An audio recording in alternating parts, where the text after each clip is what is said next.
donc sur le rôle que jouent les réseaux sociaux dans ces nouvelles modalités d'expression politique, et dénonce les visions souvent véhiculées, notamment dans les médias, qui vont se trouver radicalement positives ou radicalement négatives.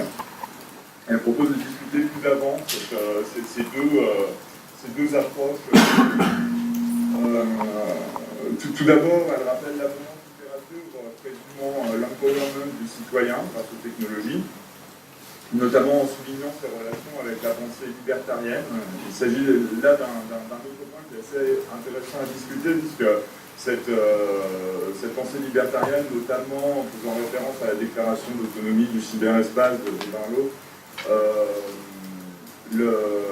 et qui se trouve effectivement illustrée dans les perceptions que vont avoir certains des participants, comme par exemple l'exemple donné par Emmanuel sur les jeunes égyptiens qui explique que Facebook est le lieu où être libre par comparaison avec un espace hors ligne où il n'y a pas la possibilité de cette liberté.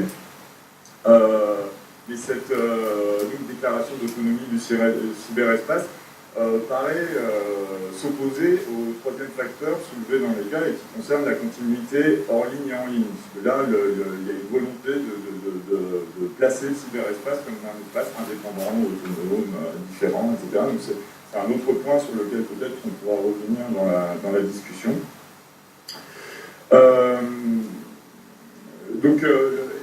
continue sur cette vision de l'empowerment en montrant qu'elle s'oppose à celle que, par exemple, Evgeny Morozov va mettre en avant, en insistant particulièrement sur deux points. La critique du potentiel intrinsèquement émancipatoire d'Internet, et puis la tendance à penser toutes les questions et problématiques sociétales à travers le prisme d'Internet et plus largement des technologies, comme si les technologies permettaient de résoudre ces problèmes-là en elles-mêmes. Elle en profite quand même pour nuancer ses propos en montrant que les conclusions sur le désengagement que la mobilisation en ligne encouragerait selon Morozov peuvent être contrées ou nuancées en tout cas par deux arguments. Le premier étant que la mobilisation en ligne compte aussi, que la séparation entre une mobilisation hors ligne qui, elle, aurait une valeur politique, un impact, et puis une mobilisation en ligne qui, elle, ne serait que de l'écume aussitôt oubliée, ne tient pas à l'analyse des cas. Et le deuxième argument étant que dans les cas des mobilisations étudiées, les participants en ligne témoignent aussi d'engagement hors ligne. Elle a vu dans la lignée de Zuckerman que si ces plateformes peuvent encourager un désengagement au profit d'activités plus badines, leur architecture fonctionnelle, malgré tout, peut être détournée pour en faire des outils de mobilisation puissants, ainsi que des chambres d'écho permettant que justement les personnes moins impliquées, plus enrôlées dans des activités badines sur ces espaces, prennent conscience des débats que tentent de soulever les militants. La conclusion de cette discussion est que finalement les technologies comptent moins pour elles-mêmes que par comment elles vont être utilisées. C'est un point sur lequel on va pouvoir revenir après. Et la conclusion de l'article ouvre d'autres problématiques qui sont en lien avec les questions posées en introduction de l'ouvrage. Ce qui va être question des inégalités face au numérique, qui permettent de rappeler la question posée en introduction sur qui participe, qui est capable de se mobiliser de cette manière-là. Et puis, deuxième question, la question de l'efficacité de ces mobilisations, qui soulève la problématique de l'écoute que vont obtenir ces mobilisations et l'impact à long terme qu'elles vont avoir. Alors, à la lecture de cet article, je pense qu'il y a plusieurs points qui peuvent être discutés. Tout d'abord, des questions plus définitionnelles, des questions en rapport avec l'article en lui-même et la méthodologie et l'analyse effectuée. Et puis, des questions plus larges qui sont en lien avec l'article, mais aussi avec toute la problématique du livre. Donc, quelques questions définitionnelles tout d'abord. Un premier point est la question de la granularité de la définition des réseaux sociaux pour analyser la mobilisation politique. Notamment dans la première partie, il est fait appel à l'analyse structurale, qui donc est quand même une approche sociologique qui a été forgée pour des contextes hors ligne, ce qui permet déjà de les interroger un peu en sachant est-ce que les théories et méthodes qui ont été forgées dans ces contextes-là peuvent être importées directement à l'analyse de ces mobilisations en ligne. Est-ce qu'il y a des possibilités d'adaptation?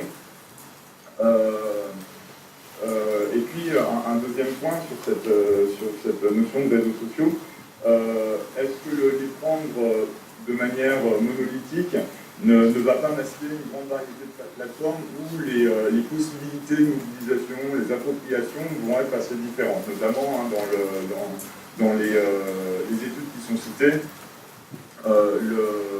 Est-ce que des études comme celle du Pew montrant qu'un tiers des utilisateurs de réseaux sociaux les emploient dans le cadre d'activités politiques,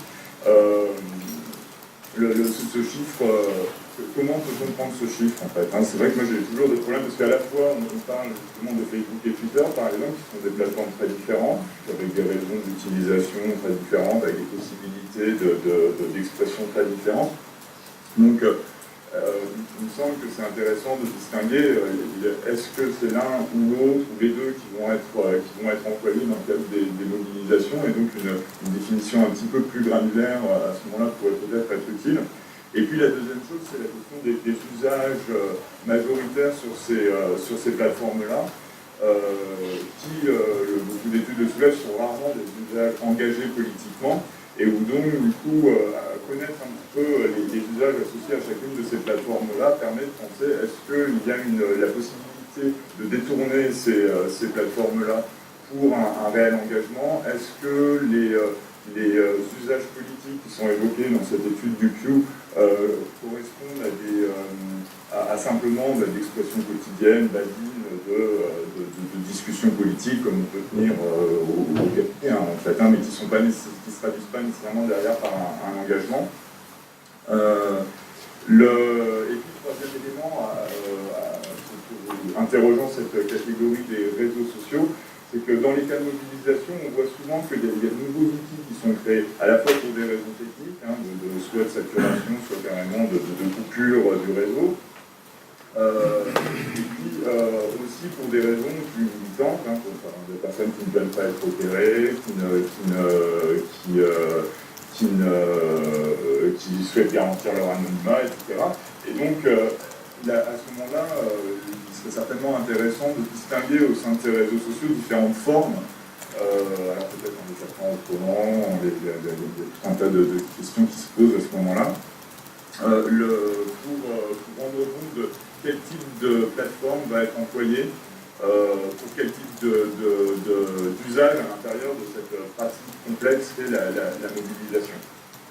Notamment des questions qui me venaient en lisant cette première partie sur aussi la relation entre communauté et réseaux sociaux, qui sont quand même, en tout cas en sociologie des usages, on a coutume de les distinguer. Donc les raisons de participation sur ces deux types de sites sont assez différentes. Donc, est-ce que cette répartition des usages classiques de ces plateformes se traduit du coup par des appropriations différentes quand il s'agit de les utiliser dans le cadre d'une mobilisation politique? Ensuite, d'autres questions relèvent plutôt du matériau employé et de l'analyse qui va en être faite. Alors déjà, l'article ne précise pas le choix des cas. De ces trois cas qui sont assez emblématiques, mais souvent les méthodes de cas se voient reprocher d'être le risque d'avoir un effet loupe, hein, et de ne pas être représentatif ou de ne pas interroger la pratique qu'on essaie de comprendre. Donc est-ce que tu t'es posé ce type de questions pour savoir comment prévenir le risque d'effet loupe? Est-ce que dans ce cas, alors, dans la méthodologie des cas, on distingue souvent les cas qui ont juste une valeur illustrative, ceux qui ont une valeur explicative, ceux qui vont avoir une valeur interrogative, donc je les catégoriserai comment. Un deuxième point méthodologique est aussi le recueil de matériaux pour expliquer ces cas. Il va avoir, à mon avis, des conséquences importantes au sein de l'analyse derrière qui va en être faite, étant donné que le phénomène étant assez complexe, relié à des activités qui vont être menées sur d'autres supports, c'est pas toujours aisé de repérer s'il y a des stratégies d'acteurs ou de collectifs, s'il y a un dispositif dans lequel les participants sont pris ou s'il y a une autogénération du dispositif. Par exemple, dans la littérature sur l'emploi des espaces socio-numériques par les ONG, par les partis politiques ou par des groupuscules extrémistes, on voit qu'il tente un cadrage stratégique. Alors ça ne veut pas dire que celui-là est efficace, qui fonctionne nécessairement, mais en tout cas, il y a une volonté de cadrer un ensemble d'actions pour impliquer les internautes. Et que cette volonté n'est pas souvent explicitée, voire même parfois elle est occultée, dans le cas notamment des groupuscules extrémistes. Et donc du coup tout ça, cette question de ce qui a été retenu comme élément pour décrire ces cas me semble importante pour savoir si réellement il y a une auto-organisation ou pas, notamment parce que dans les cas que tu décris, c'est cette question d'auto-organisation qui supposerait une absence de sens décisionnel, de stratégie préétablie, ne paraît pas systématique, notamment UP Uncut. Il semble y avoir un initiateur, à un moment, un groupe de personnes qui décident de cadrer des choses en disant voilà comment on va pouvoir agir, même si après ce cadrage est approprié par plein de personnes. Il y a malgré tout une intention initiale, menée par des gens engagés qui ont une position et qui finalement tentent de rallier à leur cause un ensemble finalement très vaste de personnes. De la même manière que Adbuster va être à l'origine de l'occupage, il me semble qu'on trouve des groupes initiant ces mouvements. D'ailleurs, dans le cas qui présente où l'auto-organisation semble effectivement très forte à Berkeley, cela pose la question de la forme que va prendre ce mouvement à ce moment-là et à sa capacité justement à se structurer et à se faire écouter, parce que notamment dans les conclusions qui étaient faites de cette mobilisation, le fait qu'il y ait une capacité dans ce mouvement de réunir tout un tas de volontés et d'attentes diversifiées a abouti à ce que la liste des revendications soit très variée et parfois même contradictoire. Donc du coup, ça se pose comment arriver à obtenir une écoute, à avoir un impact sur la société, alors que ce qu'on demande est en lui-même déjà contradictoire. Enfin, dernier élément en ce qui concerne l'analyse que tu effectues, la deuxième caractéristique que tu soulèves, qui est pour rappel la possibilité de coalition entre des groupes d'intérêts divers, grâce à une nature connectiviste du réseau et à une décentralisation qui va permettre de garantir une égalité chez les participants et empêcher une préséance d'un groupe sur les autres qui mobiliserait ce regroupement en sa faveur plutôt qu'en la faveur des autres points que défendent les participants. Est-ce que cette caractéristique, elle ne va pas finalement courir le risque de relever d'un déterminisme technique, puisque cette nature décentralisée, il me semble qu'on voit que elle peut aboutir malgré tout à des choses extrêmement centralisées, notamment ce qu'on critique à travers les silos que forment Google, Apple, Facebook, ou c'est pas récent, c'était la stratégie d'AOL dans les années 92 aussi. Et de la même manière, cette structure technique n'empêche pas la formation de monopoles, que ce soit ici aussi Google ou Amazon ou les stores, etc. D'autant plus que dans les analyses de la politique dont on relèverait Internet, on a aussi soulevé que c'est plutôt un fonctionnement communautaire qui n'encourage pas nécessairement justement à l'association entre différents groupes, mais qui tendrait plutôt à faire se retrouver entre les personnes qui ont les mêmes avis et les mêmes revendications. Et donc ce deuxième point, outre ce côté, avec ce risque de déterminisme technique, finalement, est-ce que ça ne contredit pas la conclusion que ces objets sont neutres et que ce qui importe, c'est les manières de les employer. Si la nature cognitive en soi permet la connexion, dans ces cas-là, il y aurait, à mon sens, l'outil n'est pas neutre dans ces cas-là. Donc voilà, est-ce que ça pourrait être intéressant de revenir sur ton point de vue sur est-ce que réellement ces outils sont neutres, ces outils sont déterminants, ces outils relèvent d'une co-construction, et dans ce cas-là, laquelle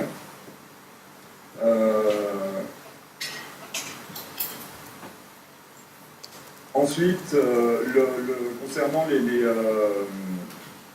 les questions qui sont véhiculées par l'article, mais aussi par le livre, donc je vais revenir sur la question qui est posée en introduction, qui est Who can speak and whether speakers are heard. Donc qui peut profiter de ces mobilisations et puis est-ce qu'elles sont équipées.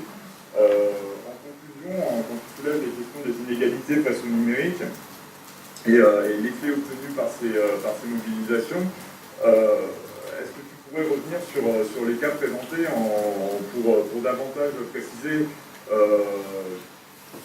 qui participait à ces cas, parce qu'il me semble comme ça, a priori, que les participants relevaient plutôt de catégories sociales assez favorisées, dotées en capitaux culturels et sociaux.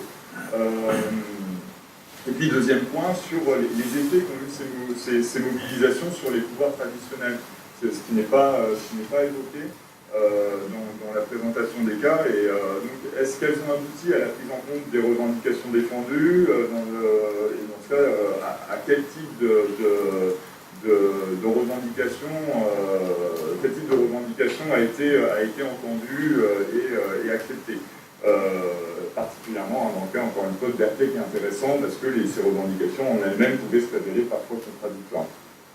Ce qui permet de lier derrière en synthèse ton avis sur est-ce que tu penses qu'à partir de ces cas, tu peux tirer des conclusions sur ce qui fait qu'un mouvement collectif va prendre déjà, parce que là c'est des cas de réussite de mobilisation, mais il existe aussi de nombreux cas de tentatives de mobilisation qui ne fonctionnent pas. Et puis ensuite, est-ce que tu penses que ça te permet d'aboutir à la compréhension des conditions à réunir pour qu'un mouvement soit entendu par les pouvoirs traditionnels. Et enfin, dernière question. Cette fois-ci, oui, il faudra remplir les 20 minutes derrière.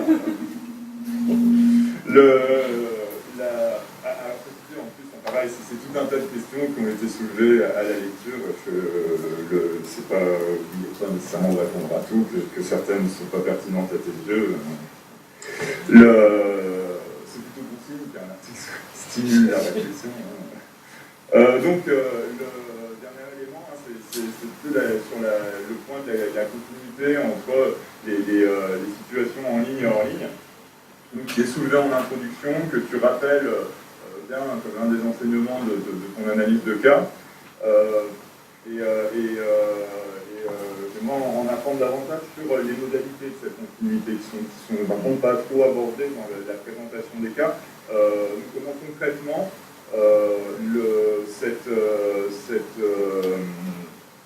cette continuité se traduit par l'emploi de certains sites, de certains supports, et à certains moments, etc. Notamment, c'est un point que je trouvais intéressant dans les analyses des révolutions arabes. Au début, il y avait des points de vue qui étaient très tranchés, en disant ça, à regarder comme c'est très important, la preuve, les gens mettent hashtag Facebook quand ils sont en train de militer, et puis à l'opposé, il y avait des statistiques qui disaient ah mais non, les moments d'inactivité sur les réseaux sociaux étaient les moments de plus forte activité en ligne.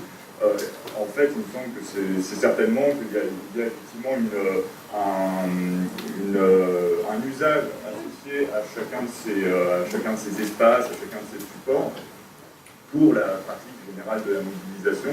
Et donc, est-ce que tu pourrais revenir sur cette organisation de la mobilisation sur ces différents supports temporellement, etc. Voilà, c'est fini. Merci beaucoup Alexandre. Effectivement, il y a énormément de questions. Donc, Emmanuel. Bon, merci beaucoup. Si tu peux. Je voulais dire que j'étais ravie que ce chapitre suscite autant de questionnements. C'est très, très stimulant. Je ne pense pas en effet qu'on répondre précisément. Si j'oublie des choses vraiment importantes, il faudra me répéter une question, et puis éventuellement j'ai besoin d'une discussion collective pour m'aider à répondre à certaines des questions et en tout cas un certain nombre de pistes sur nos recherches futures. Mais je voudrais quand même commencer par souligner que vous parliez tout à l'heure de son champ d'expertise. Je souligne que c'est quand même un peu mon cas aujourd'hui, puisque je ne viens pas du tout de l'étude des nouveaux médias du numérique et non plus de l'étude des mouvements sociaux, et que mon fonds de commerce, c'est l'étude des partis politiques britanniques, essentiellement du militantisme, et donc l'approche des partis politiques dans une perspective organisationnelle, donc les relations de pouvoir entre les différentes strates du parti. Et c'est par ce biais que je suis arrivée aux nouvelles technologies, donc un petit peu sur le tard nécessairement, parce que j'ai commencé dans les années 90. Voilà, et donc que je me suis intéressée naturellement à la rencontre entre les usages faits par les managers. Je travaillais sur le New Labour en particulier, donc on peut les appeler les managers du Parti travailliste modernisé à des fins de mobilisation et surtout, je dirais, de contrôle, donc dans une perspective top-down, et donc la rencontre entre ces tentatives et une sorte de poussée démocratique qu'on pouvait voir aussi au niveau des partis politiques et des partis travaillistes, donc bottom-up, qui implique donc une perte de contrôle, ou en tout cas le risque d'une perte de contrôle. Et donc, c'est ce qui m'a conduit à m'intéresser aux convergences entre différents types d'organisations, donc l'évolution des formes organisationnelles dans une perspective un peu comparative. Donc il y a un autre ouvrage que j'avais coordonné, dont certains connaissent déjà ici, enfin je peux le faire circuler, qui s'intéressait donc aux nouvelles formes organisationnelles sous l'impact de l'utilisation des nouveaux médias. Donc là c'était quelque chose de très vaste, et ça amène donc à ce projet plus récent, donc, qui avait démarré par un colloque qu'on avait intitulé Contested Democracy, et qui s'intéressait donc aux enjeux de démocratisation et de contestation, et donc qui adopte, comme tu l'as dit, une approche diachronique, et qui s'intéressait à l'évolution de la sphère publique dans les pays anglophones, sachant que la recherche aujourd'hui s'inscrit dans un cadre géographique assez précis, même si le monde anglophone c'est vaste, et donc s'intéresser au développement de ce modèle anglo-saxon qui est le modèle dominant. Donc il s'agissait de contextualiser et d'historiciser cette analyse à travers l'étude de cas empirique. Alors, tu as hésité entre article ou chapitre. Je pense que c'est une distinction assez importante à faire s'il s'agit d'un chapitre. Et donc, le chapitre doit être, il me semble, appréhendé, devrait, on n'avait pas le temps, mais au centre d'écologie de l'ouvrage tout entier, puisqu'en effet, il y a des études de cas très développées par ailleurs, dont dans le chapitre suivant, tout un chapitre passionnant sur UK Uncut, vraiment analysé à la loupe. Et donc, je n'ai absolument pas la prétention même d'appeler ce que j'ai dans ce chapitre présenté comme des études de cas. Oui, ce sont des cas, mais ce ne sont pas des études de cas ou des analyses poussées. Et justement, donc, je reviendrai sur les critères qui m'ont amené à choisir ces cas. C'est, voilà, en effet, d'utiliser le terme d'emblématique, c'est un peu ça mon critère de sélection, en fait. C'est des événements qui ont un caractère emblématique, qui ont lieu dans le monde anglophone, qui, à eux trois, semblaient couvrir des zones géographiques différentes et des modalités également différentes pour voir s'il y avait possibilité de... Voilà. Mais chaque cas est développé sur des paragraphes, donc voilà, je n'ai pas fait de recherche de terrain, je me suis appuyée sur des sources secondaires et éventuellement des témoignages, etc. Il ne s'agit pas de recherche. Donc le chapitre dont on discute aujourd'hui sert un petit peu de complément et de contrepoint aux autres chapitres qui sont présents parfois des développements très très pointus sur des événements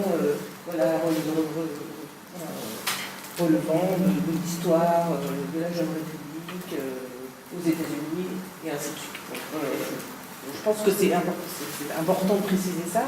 Donc il manque un langage technique peut-être pour peut-être dialoguer avec des gens qui viennent des sciences de l'information et de la communication. Mais je pense qu'on va quand même y arriver parce que les concepts centraux à l'ouvrage et donc au chapitre, ce sont quand même des concepts transversaux comme la sphère publique, société civile, les mouvements sociaux, et puis et donc le rôle que les médias sociaux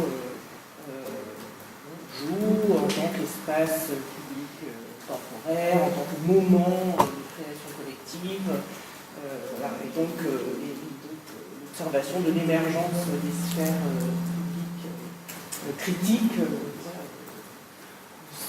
C'est quelque chose qui, je pense, parle à tous les gens, à tout le monde autour de cette table. Donc, excusez-moi cette petite digression par le biais de mon parcours. Donc, parce que, en fait, la première question, ça revient un petit peu à questionner la validité du cadre analytique.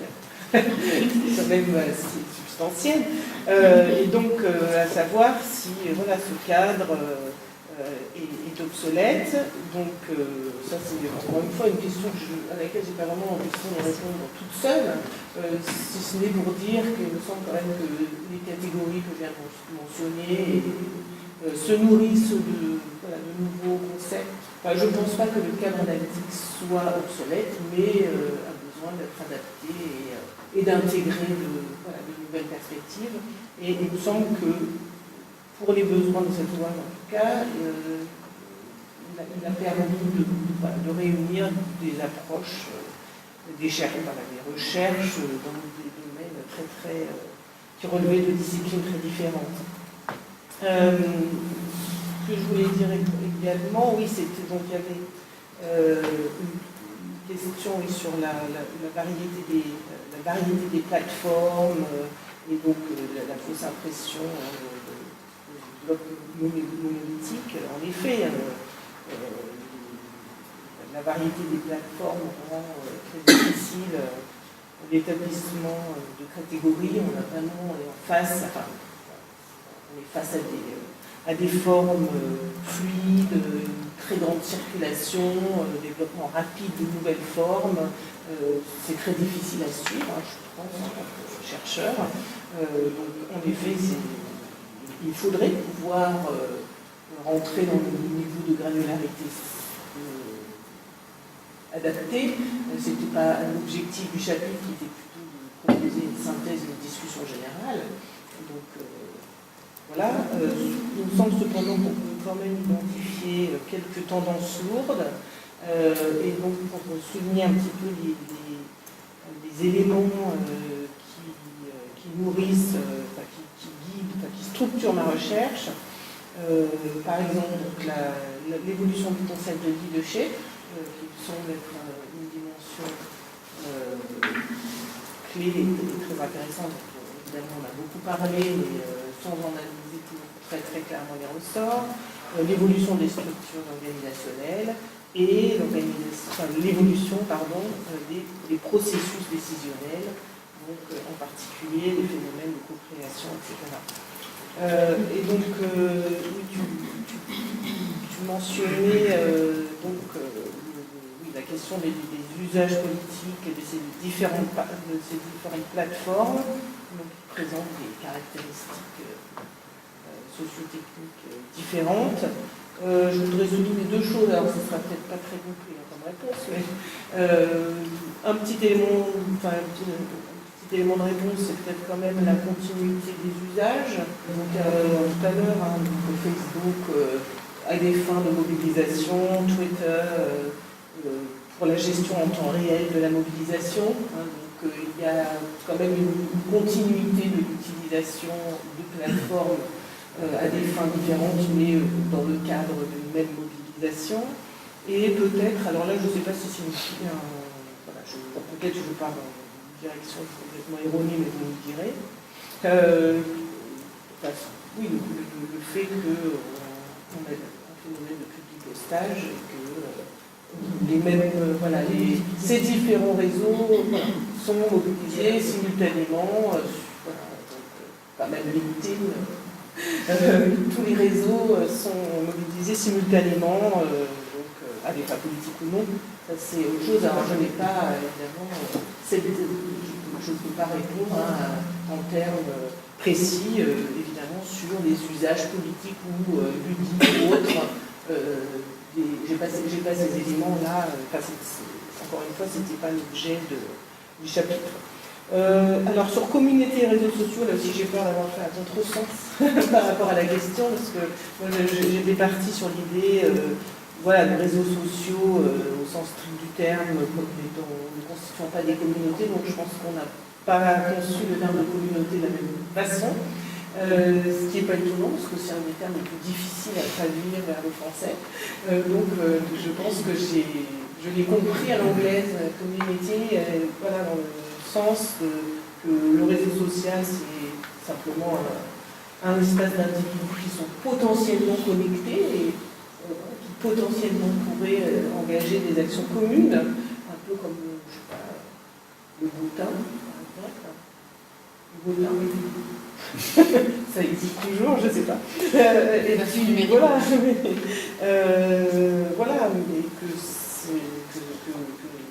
donc ce sont des notions compatibles, mais le réseau social permet d'élargir une communauté, mais je pense que ce n'est pas dans ce sens-là que tu entendais le terme de communauté dans ta question. Donc, désolé, on reviendra peut-être là-dessus après.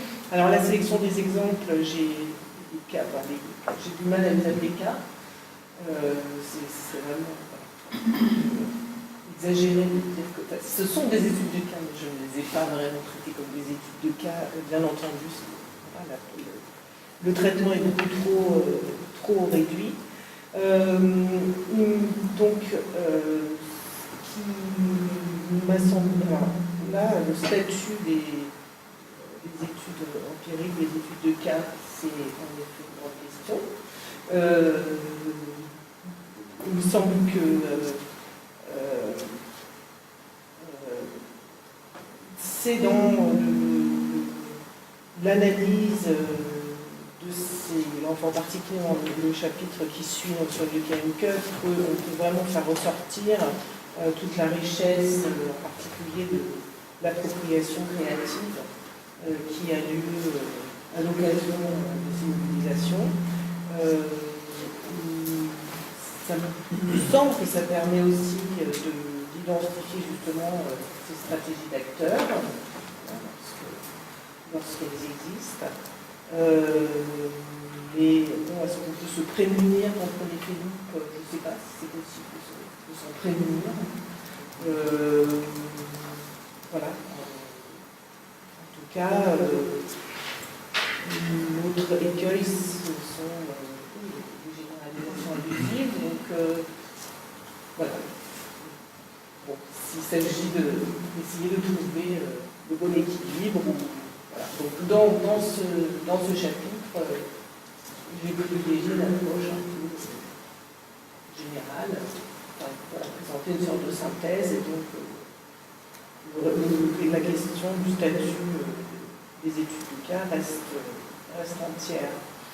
Sur l'auto-organisation, alors là, je me suis peut-être pas exprimée très clairement dans le chapitre, et peut-être un malentendu, enfin. Alors, je m'interromps. Auto-organisation, hein, donc, parce que je ne l'entendais pas comme une absence de centre. Disons que il n'est pas question de dire que ces mouvements n'ont pas de stratégie, n'ont pas de processus décisionnel, ne partent pas d'une volonté de cadrer une action. Mais ce que je voulais essayer de montrer, c'est que c'est un processus qui n'est pas linéaire, mais un processus qui est plutôt, on pourrait décrire plutôt comme exponentiel. C'est-à-dire, si on revient à cette notion de leadership, c'est pas tant, alors j'ai utilisé, je pense, le terme de décentralisation qui peut être un petit peu, qui peut prêter à confusion, puisque ça donne l'impression qu'il y a un centre qui délègue les décisions à d'autres niveaux, alors que c'était plutôt l'idée on appelle ça distribuer en français, distribuer. Voilà, donc de distribution de l'autorité du leadership, plutôt une sorte de leadership portable. Voilà, et donc qui présente des mouvements qui présentent cette caractéristique qu'on retrouve dans notre mobilisation, qu'on ne peut pas couper la tête, hein, on n'a pas de centre décisionnel en tant que tel. C'est quelque chose qu'on a vu très récemment à l'occasion de la campagne de Louis, lors de du référendum sur l'indépendance en Écosse.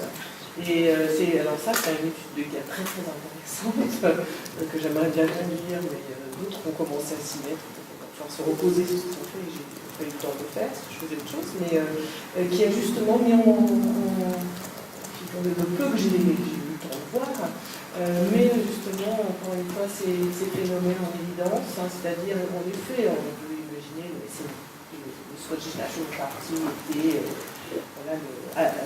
a impulsé la campagne pour Louis, mais que rapidement il a complètement perdu la main sur cette campagne qui est devenue complètement protéiforme, au point que d'ailleurs la campagne pour Louis a essayé même de se débarrasser du SNP et de ses façons de faire. Donc voilà. C'est plutôt dans ce sens que je voulais entendre, que j'entendais cette notion d'auto-organisation. Alors, sur la question de l'impact, je voulais lier ça avec la question qui arrive un petit peu après sur les effets. Donc, la question des effets, de l'efficacité, en fait.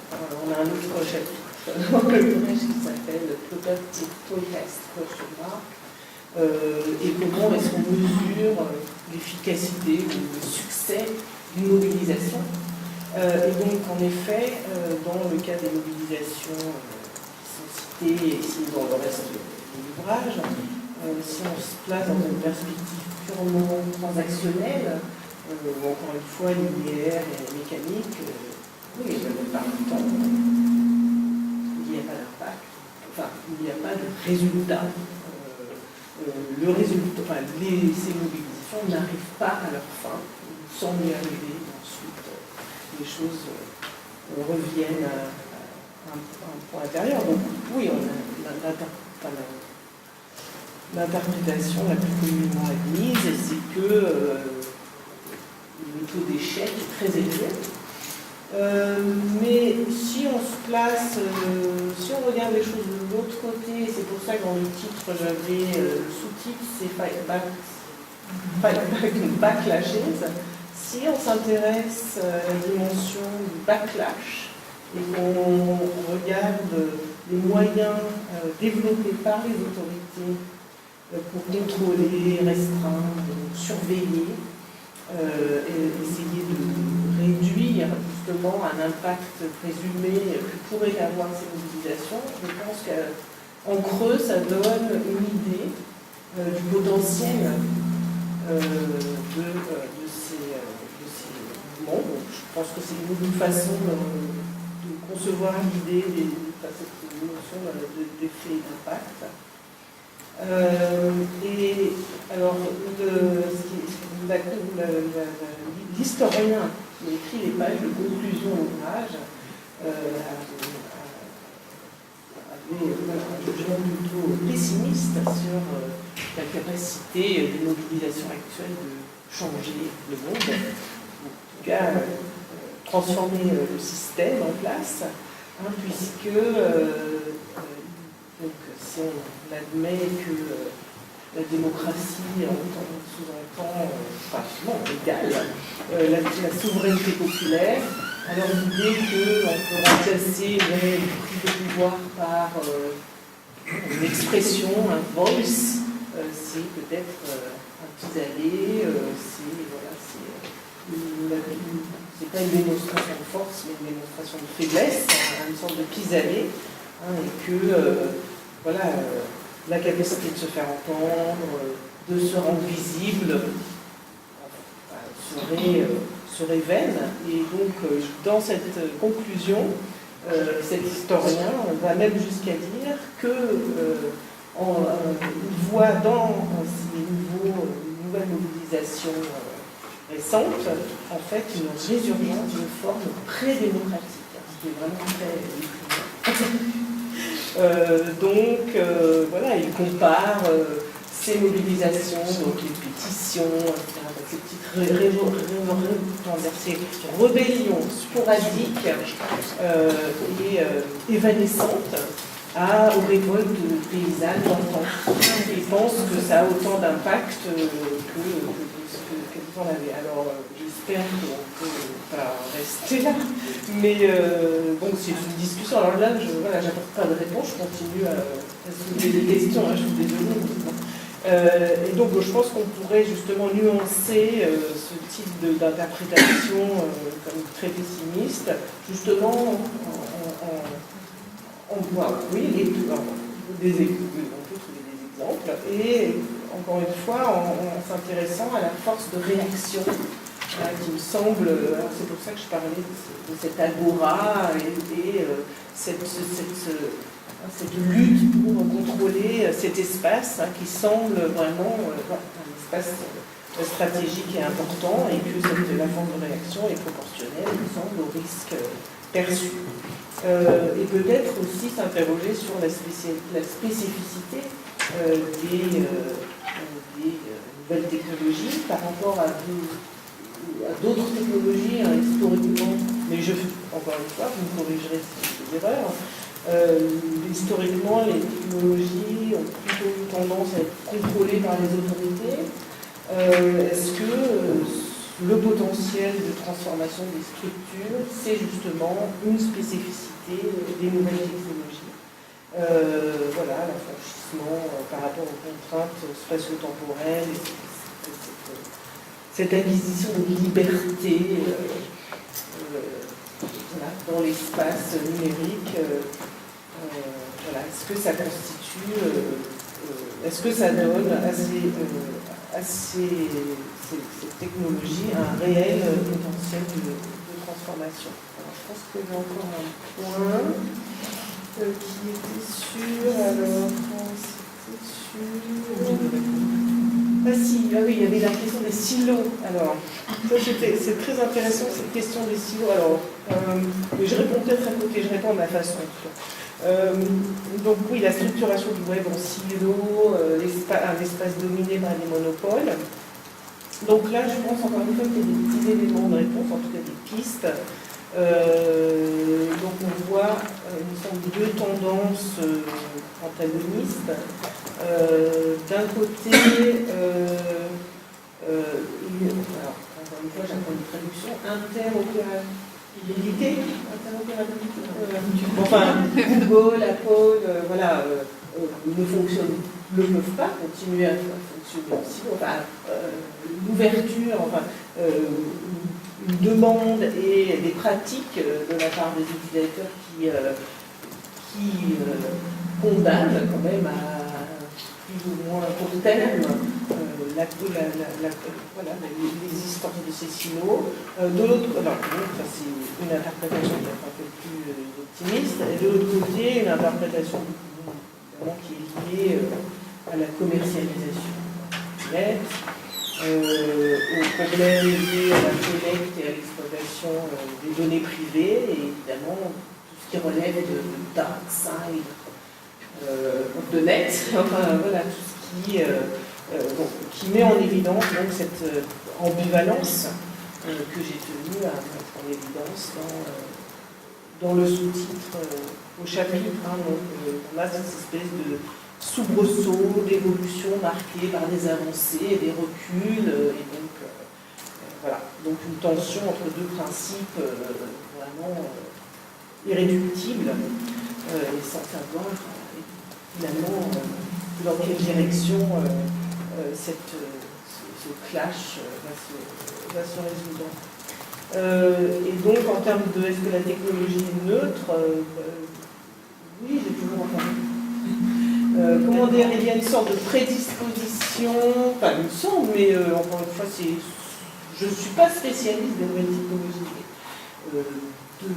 De là où je suis, je vois des prédispositions et un potentiel qui ne se réalise que dans le cadre d'utilisation concrète avec des objectifs précis, puisque on a parlé de détournement, voilà. Donc il me semble qu'en effet l'intentionnalité prédomine, mais je me trompe peut-être. Et la dernière question, il me semble, ensemble de questions, mais je vais essayer de faire vite parce que je ne sais pas si j'ai encore le temps. Tout petit dernier point pour qu'on puisse avoir un tout petit peu de temps de parole. Je veux pas monopoliser, du coup je pense rien non, avoir mais ça à dire. bien occupé tes 20 minutes. Mais on va poser beaucoup de questions. Ça c'est vrai. Alors sur le en ligne et hors ligne, alors là j'ai pas, encore une fois, il y a énormément, enfin c'est une question très très vaste, et j'ai juste encore une fois des petits éléments qui pourraient être mis dans la discussion et qui sont bien illustrés d'ailleurs, encore une fois, par certains des cas, en particulier sur les Uncut, sur les Uncut. À un premier niveau, on peut voir la participation en ligne comme préfigurative, ça c'est pas original, donc un préalable à la participation en ligne. Au-delà, ce que montre bien l'article, le chapitre qui suit, c'est que l'expérience en ligne, donc dans cet espace qui a des caractéristiques particulières, donc un espace de liberté relative, et ensuite tend à être transposé et répliqué hors ligne, donc il y a une phase d'expérimentation en ligne qui voit l'émergence de nouvelles formes qui sont ensuite transposées et répliquées hors ligne. Et là, il y a toute une recherche très très intéressante par un groupe de chercheurs britanniques qui s'appelle Protest Survey. Donc, un groupe de chercheurs qui d'ailleurs dans une recherche comparative étudie donc ce lien entre l'immobilisation en ligne et hors ligne, qui étudie ça. Et le troisième concept qui n'est pas mentionné explicitement, pas dans celui-là, pardon, dans l'autre, qui est celui, alors là c'est très intéressant, sur le concept de abeyance, qui on traduirait, je pense, par latence, c'est-à-dire ce qui se passe en dehors des mobilisations visibles, c'est-à-dire quand on a des moments... Oui, hors période de mobilisation visible, il ne se passe pas rien, enfin voilà, il n'y a pas une absence d'activité, mais voilà, des périodes de latence, mais qui ne sont pas pour autant des périodes d'inactivité. Et là, je mets simplement ça, enfin j'indique simplement que ça constitue une piste. Et oui, et donc une piste, ça serait la sociographie évidemment des participants. Là, voilà, j'ai pas commencé et je sais pas si je vais commencer. Je sais que des gens travaillent sur ces questions. Bon, j'arrête, mais je sais pas si j'ai répondu en fait, aucune des questions. Des éléments J'ai apporté des éléments, mais voilà. Merci en tous les cas Emmanuel pour ce retour. Il reste une quinzaine de minutes malgré tout. Encore d'ailleurs sur vous avez des questions, mais des remarques par rapport à cet échange. Je pense qu'Alexandre a parfaitement résumé le texte, ce qui permet peut-être aux gens qui n'ont pas pu lire d'avoir une idée. Et oui, on aurait pu le faire circuler. C'est toujours une question parce que. Non, mais ça pose un problème. Les éditeurs ne sont pas très. C'est sévère. Et surtout les éditeurs britanniques ne sont pas très à fond sur la circulation. Enfin, le fait d'avoir accès tranquillement et gratuitement à un texte. Oui, mais ce que j'avais envoyé, ça va. Tu avais envoyé 3 textes. Je pense qu'il aurait eu un peu en travers. Mais bien sûr, mais tu prends un risque. Après, ça vous m'amènerez des oranges. Non, mais une version antérieure. Oui, le draft, la version d'auteur. Bon, bref. Voilà le question, réaction. Ceux qui sont à fond sur les mouvements Moi, j'étais curieux par rapport à cette idée là, l'idée selon laquelle le nouveau cycle de mouvements sociaux actuels serait l'équivalent des formes proto-politiques.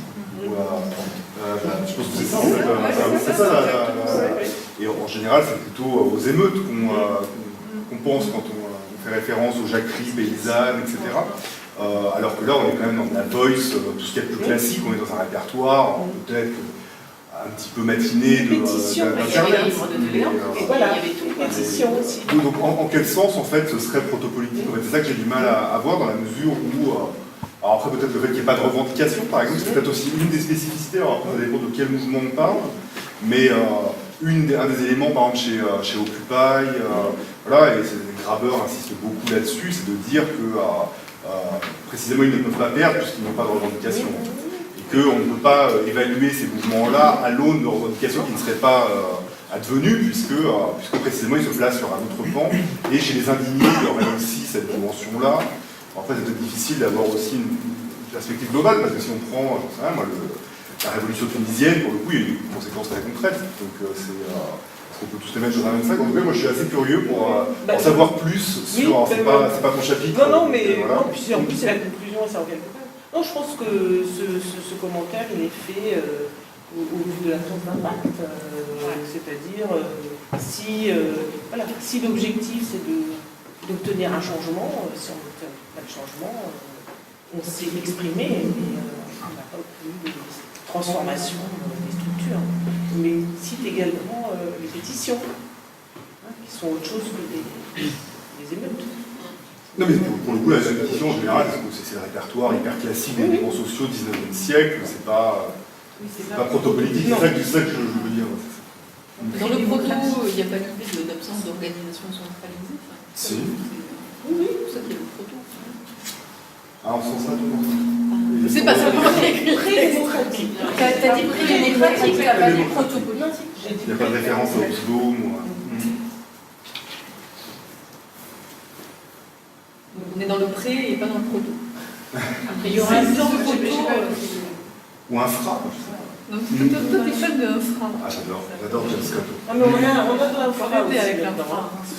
On a de l'infra à San Francisco, Il y a de l'infra. si ça t'intéresse. San Francisco. San Francisco. Merci. Très intéressant.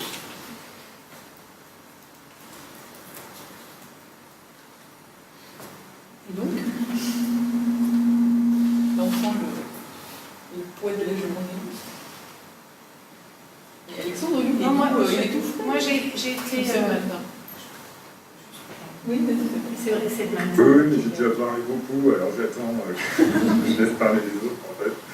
Non, moi j'ai été intéressée par la discussion que vous avez eue au début sur la question est-ce qu'on peut faire une catégorie des réseaux sociaux finalement, qui est dans le numéro d'Hermès qui a été coordonné par Alexandre. En fait, moi je suis plus du côté des manuels, pour avoir vu dans une étude empirique récente qu'on a faite qu'en France en tout cas, il y a une très forte homologie de pratiques, enfin, ce sont les mêmes personnes qui interviennent sur différents réseaux sociaux de façon concomitante.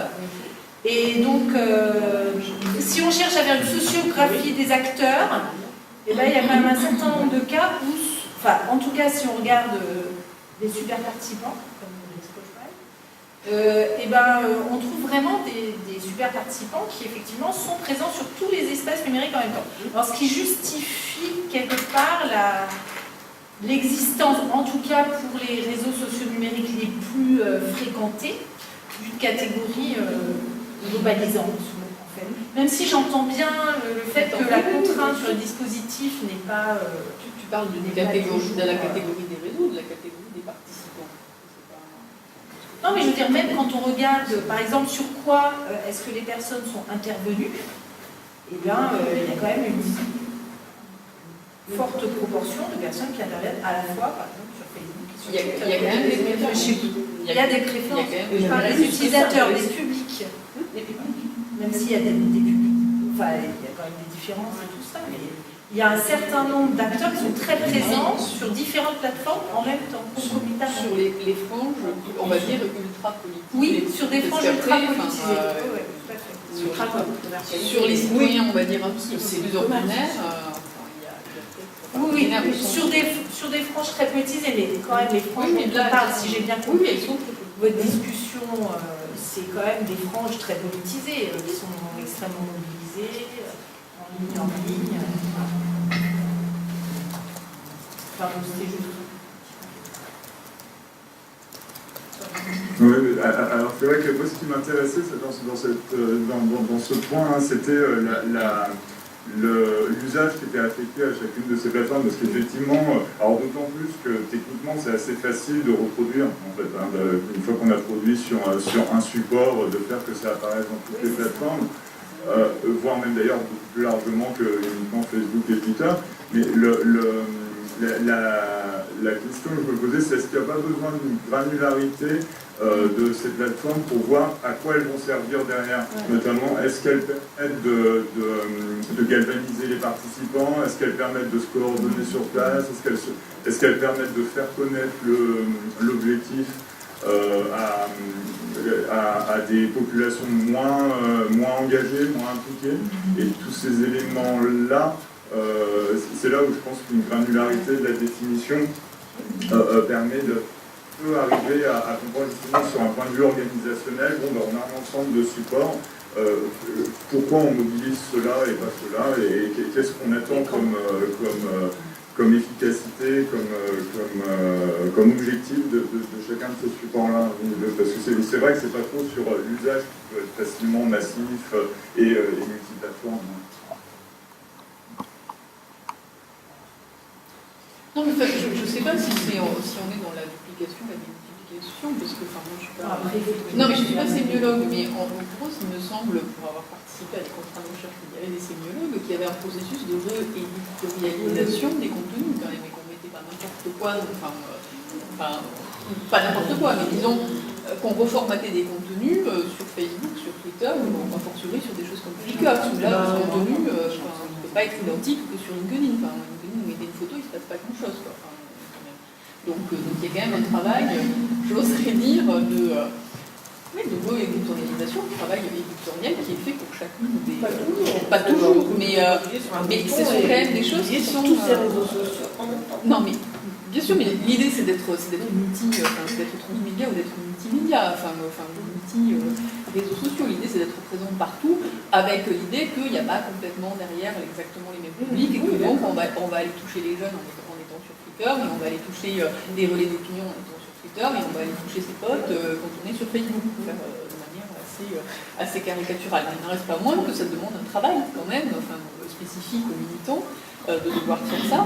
Et moi j'ai quand même des souvenirs d'entretiens justement avec des gens très politisés qui exprimaient des préférences ou pour Facebook ou pour Twitter et qui avaient des intentionnalités tout à fait différentes et qui étaient très clairement dans la recherche de leaders d'opinion sur Twitter et donc pas du tout la même chose sur Facebook. Il y a encore l'espoir de convaincre un cercle plus ou moins élargi de connaissances plus ou moins proches. Ce n'est quand même pas tout à fait pareil.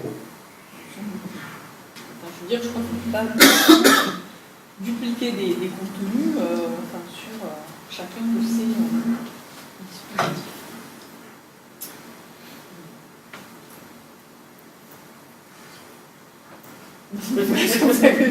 C'était pas le mot de la fin, c'était juste une considération relativement basique. Donc, pas du tout.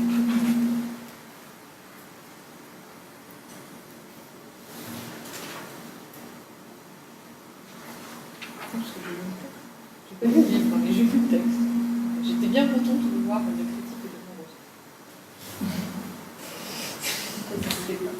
Non, mais c'est pas ça, c'est pas que ça se fait pas, c'est que c'est Morozov qui critique l'effort, l'idée que parce que c'est en ligne, c'est moins coûteux, donc c'est moins du militantisme que le vrai militantisme, qui est forcément un militantisme coûteux de tractage, de face à face, etc. Donc qui est forcément quelque chose de délétère parce que ça nuit à un engagement véritable, alors que c'est pas complètement ce qu'on trouve quand même, en tout cas, on a pu en faire.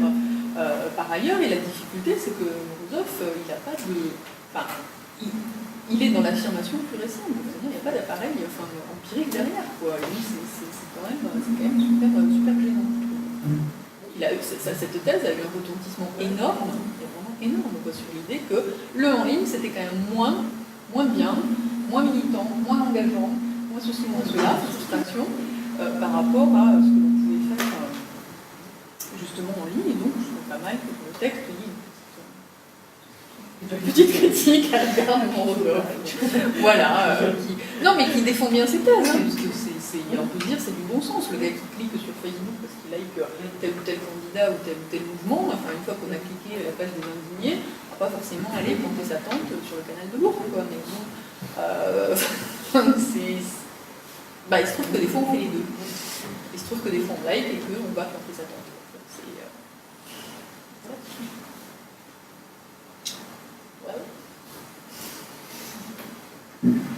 Mais c'est peut-être ça permet de revenir sur la question des études de cas comme ça sur ce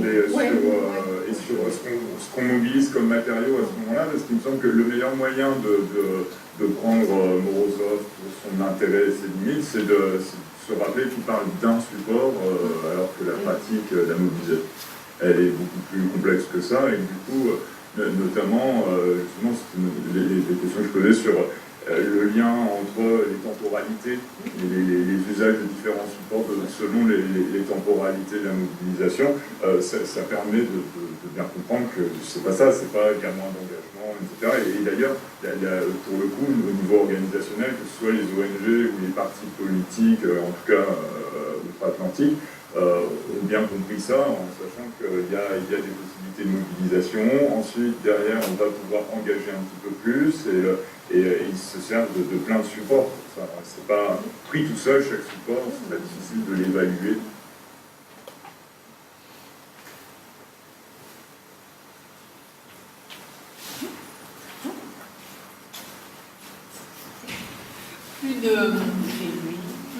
Il fait nuit, non, Non, mais nous sommes parfaitement dans les temps. Les rencontres d'élèves sont déterminées jusqu'à 17h15, il est 17h14. Je pense qu'on peut faire mieux en termes de respect du timing. Donc, s'il n'y a plus de questions, il y a plus de remarques, je vais devoir clôturer ces rencontres en remerciant très chaleureusement